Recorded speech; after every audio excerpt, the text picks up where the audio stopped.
बिस्मिल्लाहिर्रहमानिर्रहीम। अस्सलाम वालेकुम नाज़रीन, मैं हूँ महरीन सबतैन। देख रहे हैं आप मेरा यूट्यूब चैनल और फेसबुक पेज। नाज़रीन, एक स्टोरी इस वक्त बहुत वायरल है और ये स्टोरी एक नौजवान की कहानी है। और ये नौजवान जो है इसने अपनी जान ले ली। ये नौजवान एक पढ़ा लिखा नौजवान था, एआई इंजीनियर था ऑटोमोबाइल कंपनी में, और अच्छा कमाता था और एक बड़ी अच्छी उसकी ज़िंदगी हो सकती थी। लेकिन उसकी ज़िंदगी में आने वाला भौंचाल जो कि 2019 में आया था और जिसने 2021 में एक खौफनाक शक्ल इख्तियार की, और फाइनली 2024 में इस नौजवान ने अपनी जान ले ली। 2024 के इख्तिताम पर उसने इतना सवेर कदम क्यों उठाया? उसने 24 सफ़े जो है वो लिखे हैं। वो 24 सफ़े जो हैं वो इस वक्त बहुत वायरल हैं। उन 24 सफ़ों में उसने अपनी ज़िंदगी की तलखियाँ बताई हैं कि उसके साथ कब कब क्या कुछ होता रहा। उसकी बीवी और उसकी सास उसको किस तरह से मेंटली टॉर्चर करते रहे, उसे किस किस मुकाम पर क्या क्या ताने मारते रहे। ये कहानी हमारे हमसाय मुल्क से है, इंडिया से है। और वहाँ पर इस वक्त अतुल और निकिता की कहानी जो है इसके ऊपर बहुत बहस हो रही है, क्योंकि इसमें मर्दों के इस्तेसाल पर बात हो रही है। हम देखते हैं कि ख़वातीन का बहुत इस्तेसाल होता है और इस पर बहुत बात भी होती है, लेकिन जहाँ पर किसी के साथ भी इस्तेसाल हो उस पर बात करनी चाहिए। कहानी की तरफ डायरेक्ट आती हूँ और आपको बताती हूँ। बड़ी ही होशुबा इंकिशाफत इसलिए है क्योंकि हम सोच भी नहीं सकते कि ऐसा भी हो सकता है। जो लोग नहीं जानते उनको मैं ये आगाज़ में ज़रा बताती चलूँ कि इंडिया में ख़वातीन के हवाले से कुछ ऐसे कवानीन मौजूद है कि उनको तलाक देना, उनको डिवोर्स देना, उनको उनके हुकूक से बेबहरा करना या उनके ऊपर किसी तरह का जुल्म सितम करना जो है उसके ऊपर बड़े ही सख्त किस्म के कवानीन लागू होते हैं और मर्दों को इसमें बहुत ज़्यादा पाबंद किया गया है। ये कवानीन जहाँ वहाँ पर ख़वातीन के लिए बहुत सुख और आसानी लेकर आए हैं, वहीं पर यह भी कहा जा रहा है कि इसने मर्दों को बहुत हद तक एक बड़ी क्रिटिकल सिचुएशन में डाल दिया। और ख़ातून अगर जाकर अदालत में क्लेम कर देती है तो मर्द जो है उसका भारा यानी कि उसका पलड़ा जो है वो काफ़ी हल्का होता है और उसके पास गुंजाइश बहुत कम होती है अपनी सफाई की और किसी भी किस्म की पेनल्टी से बचने की। इसी मद में ये जो शख्स है अतुल, इसकी कहानी सामने आई है। मैं थोड़ा सा अतुल का बैकग्राउंड आपको बताती हूँ, फिर उसके उन 24 सफ़ों की तरफ आऊँगी कि उसकी ज़िंदगी में उसके साथ क्या कुछ होता रहा। अतुल और निकिता की शादी जो है 2019 में हुई थी। अतुल जो है उसकी जब जॉब लगती है वो एक अच्छी जॉब करना शुरू करता है। उसके घर वाले जो है फ़ौरन ही चाहते कि उसकी कहीं शादी कर दें। अभी इतना वो वेल सेटल नहीं भी हुआ था, फिर भी एक जैसे हमारे पाकिस्तान इंडिया में होता है कि शादी जो है जैसे ही बच्चा अपने पाँव पे खड़ा हो जाए नौजवान, तो उसकी शादी की तरफ सबकी तवज्जो जाती है। तो इसकी शादी के लिए फिर एक मैट्रिमोनियल पेज था, उसके ऊपर इश्तिहार लगाया जाता है। निकिता के वालिदैन ने भी इसके लिए एक इश्तिहार लगाया हुआ था और इस तरह से दोनों फैमिलीज आपस में मिलते हैं। निकिता के तो जो वालिद हैं उनके बारे में कहा जाता है कि वो हार्ट पेशेंट थे और उनकी तबीयत कुछ ठीक नहीं रहती थी। ऐसे में वो चाहते थे कि मेरी बेटी की शादी जल्द से जल्द हो जाए और इसी ख्वाहिश में उन्होंने अपनी बेटी को प्रेशराइज़ करना शुरू किया कि वो जल्दी शादी करे। निकिता जो है उसने फिर अतुल से शादी तो कर ली, लेकिन जब ये दोनों हनीमून के लिए जाते हैं, मुझे अब एग्जैक्टली याद नहीं रहा कौन से शहर कौन से मुल्क जाते हैं, बाहर के मुल्क जाते हैं, तो वहाँ पर पहली बार अतुल को ये एक दिल दुखा देने वाला इंकशाफ होता है कि मेरी बीवी जो है वो तो मुझे पसंद ही नहीं करती। लेकिन पसंद ना करने की वजह उसने ये नहीं बताई कि वो किसी और को पसंद करती है, बल्कि उसने कहा कि मैं तुमसे शादी नहीं करना चाहती थी, बल्कि मैं तो शादी ही नहीं करना चाहती थी और तुमसे तो हरगिज़ नहीं। यानी तुम मेरा आइडियल नहीं थे, तुम एक ऐसा शख्स नहीं थे जिससे कि मैं शादी करना पसंद करती, लेकिन मेरे बाप ने मुझे इतना मजबूर किया कि मुझे तुमसे शादी करना पड़ गई। इस चीज़ ने अतुल को उस टाइम पर बहुत तकलीफ भी दी। और ये बात वो नहीं है जो अतुल शायद अपने 24 सफ़हात में लिख रहा है, बल्कि ये बात वो भी है जो इसकी बीवी ने अदालत में भी बताई है। जी हाँ, ये सब कुछ बताने के बावजूद वो मेंटेनेंस के चार्जेस जो है क्लेम कर रही थी और वहाँ की अदालत उसको एंटरटेन भी कर रही थी। अच्छा, अब क्या होता है जनाब कि ये जो अतुल है ये इस बात को फिर लेट गो करता है, दोनों वापस आते हैं, अपनी ज़िंदगी का आगाज़ करते हैं। बीच में लॉकडाउन भी होता है, इनके यहाँ एक अदद बच्चे की विलादत भी होती है और उसके बाद इनके मामलात जो है वर्स्ट से वर्स्ट होते जाते हैं। जब मामलात बहुत ख़राब होते जाते हैं और इनके दरमियान पे अलहदगी आ जाती है, कहने की वजह ये जो सुनने में आता है और जो अदालत में बातें बताई गई कि इसकी वजह शायद अतुल के वालिदैन उसके घर वाले थे, जबकि ये लोग रहते अलग थे। अच्छा, उसके बाद एक और चीज़ जो सामने आती है वो ये आती है कि निकिता जो है वो रोज़ अपनी माँ से बात किया करती थी। चले, कोई बुरी बात नहीं है, बेटियां माँ से बात करती हैं, उनसे समझ बूझ लेती हैं। लेकिन जो कॉल रिकॉर्ड डाटा पेश किया गया अदालत में, क्योंकि ये क्लेम किया गया अतुल की तरफ से कि हमारी जो शादीशुदा ज़िंदगी ख़राब होने की बड़ी वजह है वो मेरी सास भी है, और उसने इस बात का जिक्र अपने उन 24 सफ़हात में भी किया। उसमें भी उसने ये बताया कि मेरी बीवी से मेरी सास दिन में 5-5 बार बात करती थी और हर गुफ्तगू घंटे से सवा घंटे और 1.5 घंटे तक की होती थी। तो आप यहाँ पे अंदाज़ा लगा सकते हैं कि तकरीबन दिन में कोई 6, 7, 8 घंटे जो है वालदा से उसकी बात होती थी।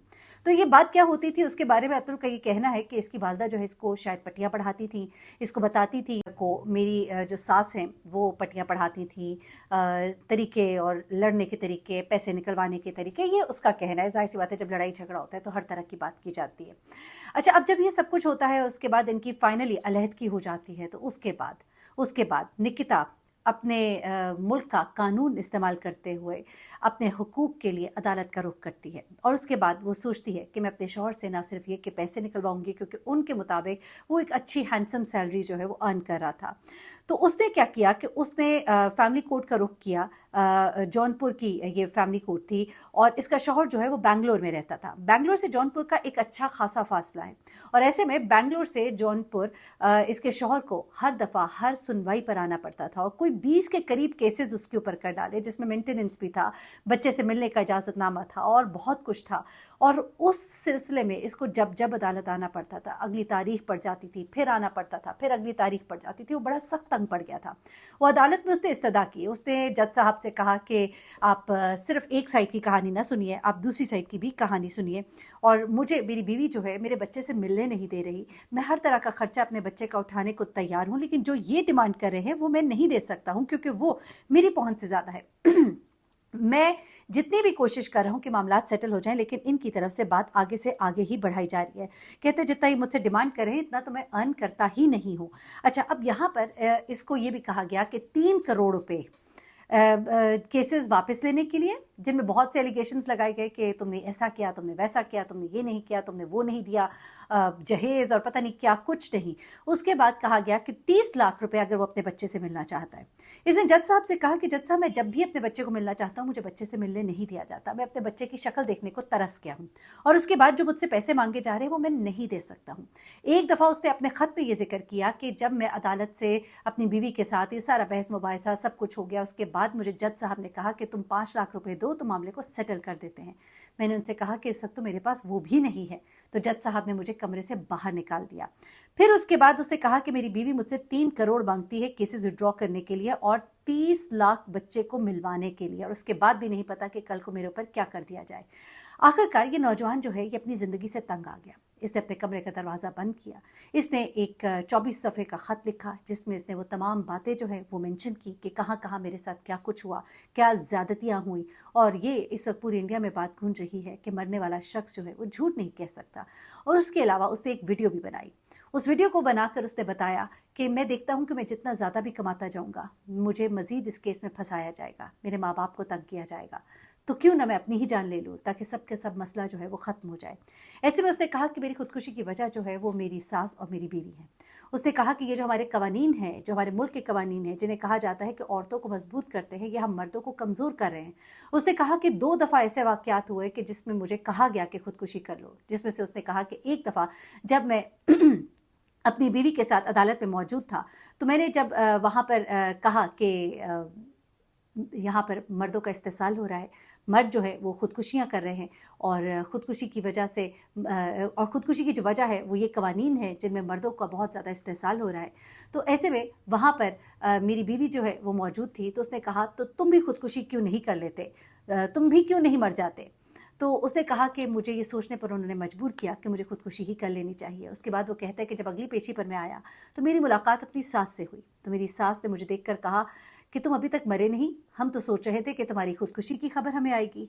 पिछली दफ़ा तो तुमने जज साहब को बड़ा अलामा दिया था, और अब जो हो तुम वैसे के वैसे ही बड़े ही बेशरम हो। वो कहता है कि इन तमाम बातों ने मुझे बहुत ही तकलीफ़ दी। मैंने उससे कहा कि मेरे मरने से आपको क्या मिलेगा, तो उसने कहा तुम्हारे मरने से हमें बहुत फ़ायदा होगा, तुम्हारे घर वाले जो है उनको हम अदालतों के चक्कर लगवाएंगे, तुम्हारे घर वाले ये तमाम अखराजात पूरे करेंगे, ना सिर्फ ये बल्कि तुम्हारा जो कुछ भी है वो निकिता का हो जाएगा, क्योंकि वही तुम्हारी बीवी है और वो तुम्हारे बच्चे की माँ है, तो ये सब कुछ तो उसका ही हो जाएगा।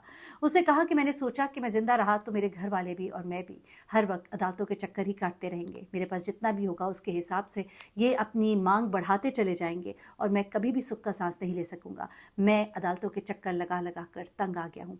अगर मुझे इंसाफ ना मिला और इन्हें गिरफ्तार ना किया गया तो मेरी चिता को आग लगाने के बाद इस अदालत के बाहर के गटर में मेरी राख को बहा दिया जाए, क्योंकि ये निज़ाम इंसाफ जो है ये गटर के मुतरादिफ है। ये कहना था इस नौजवान का।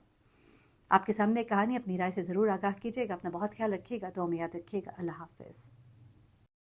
منگنی جب اس بچے کی ہو جاتی ہے تو اس کے بعد اس کی والدہ جو ہے کہتی ہیں اب اس نے جاب پہ جانا ہے اپنی, یہ واپس جائے گا, کچھ عرصے کے بعد ہم شادی کی تیاری کرتے ہیں اور پھر ہم شادی وغیرہ کریں گے. والدہ یہ چاہتی تھی کہ تھوڑا ایک دوسرے کو جان بھی لیں, تھوڑی انڈرسٹینڈنگ بھی ہو جائے. بہت سب نے اس بچے کو پیار دکھایا, اس لڑکے کو بہت اچھا لگا وہ کلچر, وہ لوگ, ان کی محبتیں, اور اس کو لگا کہ بس یہی سب کچھ ہے اور یہی محبتیں ہوتی ہیں اور ان کے اندر کوئی کھوٹ اور کوئی ملاوٹ نہیں ہوتی.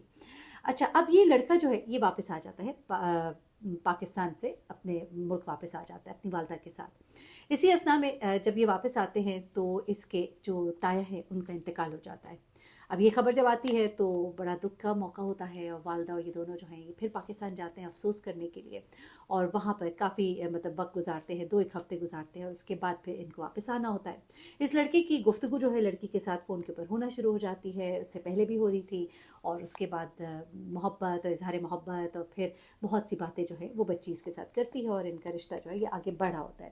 اب جب بات آتی ہے کہ نکاح, کیونکہ ابھی والد فوت ہوئے تھے تو تھوڑا سا ڈیلے کیا جاتا ہے, اور اسی دوران میں اب یہ بچی جو ہے یہ اس سے طرح طرح کی باتیں کرنا کہ جس طرح کوئی پاکستان میں بھی ہمیں اپنی پراپرٹی بنانی چاہیے, پاکستان بڑا خوبصورت ہے, یہاں بڑی اپرچونیٹیز ہیں, تم یہاں پر کچھ بنانا, اور اس نے کچھ نئی نئی باتیں کرنی شروع کر دی اپنے والد کے فوت ہونے کے بعد, وہ باتیں جو وہ پہلے نہیں کرتی تھی. اب ذرا آپ سمجھتے جائیے گا کہ ہوا کیا. لڑکی جو ہے شکل و صورت کی خوبصورت بھی تھی, لڑکے کو پسند بھی آ گئی تھی, تو والدہ سے کہہ کر وہ ایک دفعہ پھر پاکستان جاتا ہے. اب والدہ کہتی ہیں کہ اس طرح بار بار جانا اچھی بات نہیں ہے, اب ایک ہی بار جائیں گے اور نکاح کر کے آئیں گے. لیکن وہ بہت ضد کرتا ہے تو والدہ اجازت تو دے دیتی ہے, لیکن تھوڑا ٹٹکتی بھی ہے کہ کبھی اس نے پہلے تو نہیں کیا. پتہ لگتا ہے بعد میں کہ اس لڑکی نے اس کو بلایا تھا اور اس کو دکھانا چاہتی تھی وہاں پہ بہت سی پراپرٹیز دکھا کر وہ اس کو کنونس کرتی ہے کہ یہاں پر ہم کچھ زمینیں لے لیتے ہیں, وہ بھی انسٹالمنٹ پر, اور تم اپنی والدہ کو نہ بتانا, وہ اس بات پر ناراض نہ ہو جائے. لڑکا اس کی باتوں میں آ جاتا ہے, وہ واپس آتا ہے پاکستان, وہاں پہ ڈاؤن پیمنٹ کر کے آتا ہے کیونکہ اس کے پاس پیسے ہوتے ہیں, اور اس کے بعد وہ منتھلی جو ہے پیسے اس کو بھجوانا شروع کر دیتا ہے. اب وہ جو پہلے پیسے والدہ کے ہاتھ پہ رکھتا تھا, پیسے جب کم ہونے شروع ہوئے تو اس کی والدہ نے ایک آدھ بار سوال کیا تو اس نے کہا کہ میں کچھ سیونگز کر رہا ہوں, اور وہ اپنی ماں کو نہیں بتاتا. وہاں پہ پراپرٹیز اس لڑکی کے نام پر خرید کر آتا ہے. اس کے بعد جب وہ دوبارہ جب ان کی بات چیت ہو رہی ہوتی ہے اور شادی کے معاملات جو ہیں ان تک بات جاتی ہے, اور والدہ کہتی ہیں کہ اب ہم آئیں گے اور پھر ہم رشتہ طے کریں گے اور اب ہم نکاح کر کے لڑکی کو لے کر آئیں گے. اچھا, اب یہ جاتے ہیں وہاں پر اور ان کا نکاح ہوتا ہے. نکاح کے وقت بھی وہ جو حیران کن طور پر جو حق مہر ہے وہ بہت زیادہ لکھوایا جاتا ہے. حق مہر لکھوایا جاتا ہے کوئی 10 کروڑ, اور اس پہ اس کی والدہ جو ہے کافی سکھ پابی ہوتی ہے, لیکن وہ کہتا ہے کہ کچھ نہیں ہوتا, وہ میری بہت خیال کرتی ہے, مجھ سے محبت کرتی ہے, ایسی کوئی بات نہیں ہے. تو سیکیورٹی ہوتی ہے جو لڑکیوں کو چاہیے ہوتی ہے, کوئی ایسی بات نہیں. حق مہر جو ہے وہ لکھوا لیا جاتا ہے. ظاہر سی بات ہے اتنا وہ سب پہ تو نہیں کر سکتے, لیکن اس کی والدہ کو یہ بات بڑی عجیب سی لگتی ہے. اس کے بعد یہ لڑکا جو ہے نکاح کے بعد واپس آتے ہیں, پیپرز وغیرہ تیاری اور مرحلے اور یہ جو کچھ بھی ہوتا ہے, اسی دوران میں یہ پھر اس کو واپس لے کر اپنے ساتھ آتا ہے امریکہ. ظاہر سی بات ہے پیپرز تیار ہوتے ہیں, لڑکی وہاں آتی ہے اور اس کے بعد یہ ان کے ساتھ رہنا شروع ہو جاتی ہے. اب جب ان کے ساتھ رہنا شروع ہوتی ہے تو اسی دوران میں بات بات پہ اس کو گھر سے فون آتے ہیں, کبھی کسی کو پیسے بھجوانے, کبھی کسی کو پیسے بھجوانے. لڑکا ہارڈ اپ ہو رہا ہوتا ہے, ماں کی جو بھی سیونگز ہوتی ہیں وہ بھی گھر میں لگنا شروع ہو جاتی ہیں. والدہ کو جب کچھ سمجھ نہیں آتی تو وہ ایک دن اپنے بیٹے سے بات کرتی ہیں تو پتہ لگتا ہے کہ وہ کہاں پہ خرچ کر رہا ہے. وہ بڑی پریشان ہوتی ہیں, کہتی ہیں اس طرح سے تو نہیں چلتا, یہ جو تم کر رہے ہو تم بہت بڑے پھنس جاؤ گے. کچھ ہی عرصے میں لڑکی ضد کرنا شروع کر دیتی ہے کہ میرے 2 بھائی ہیں ان کو بھی یہاں پہ بلایا جائے. اب وہ بہت پریشان بھی ہوتی ہیں کہ ہمارا گھر بھی کوئی اتنا بڑا نہیں, پہلے ہی خرچوں کا مسئلہ بنا ہوا ہے, اس کے بعد پھر 2 بھائی, لیکن پھر ظاہر سی بات ہے چاروں ناچار ہاں کر دیتے ہیں.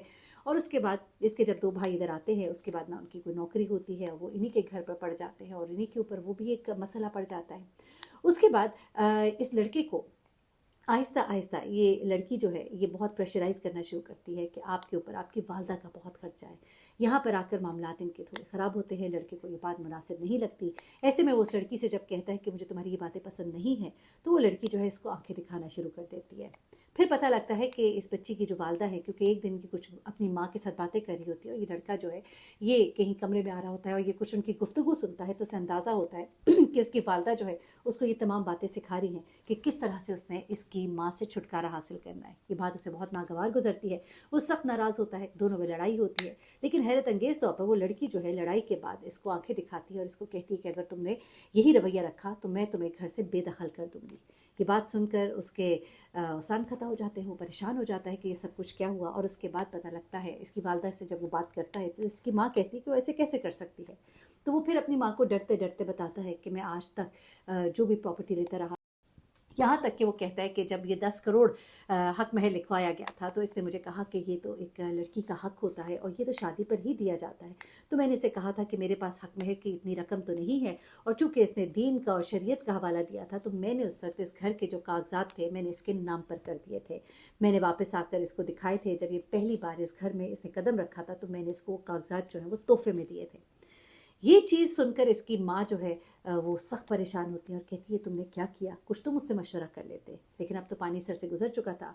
उसके बाद घर में लड़ाइयाँ झगड़े शुरू हो जाते हैं, पैसों के मामलात और चीज़ें शुरू हो जाती हैं। और उसके बाद वही भाई उसके जो उसके हर वक्त पाँव दबाते थे, उसको बड़ा भाईजान भाईजान कहकर बुलाते थे, वही उसको आंखें दिखाना शुरू हो गए।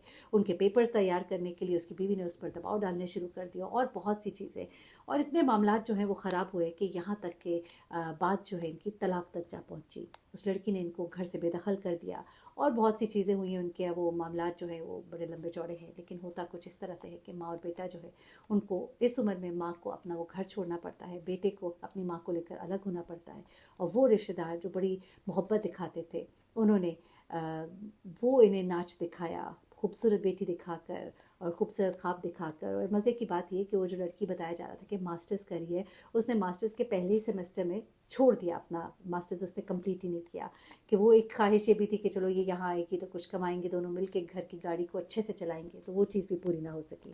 तो अपने बच्चों को थोड़ा सा ना ज़रूर बताइए, ख़ास तौर पे वो बच्चे जो बहुत ज़्यादा बाहर के मुल्क में रहे हैं और उन्हें पाकिस्तान का कल्चर और ये चीज़ें नहीं देखी हुई, तो फिर वो किस तरह से उन रिश्तेदारों के, क्योंकि जब वो वहाँ जाता था इसे इतना प्यार मोहब्बत दिया जाता था, इतना इसको हाथों में लिया जाता था कि इसको समझ ही नहीं आया कि असल क्या है नकल क्या है। उसे तो अंदाज़ा ही नहीं था कि ये सब कुछ उसको ट्रैप करने के तरीके थे।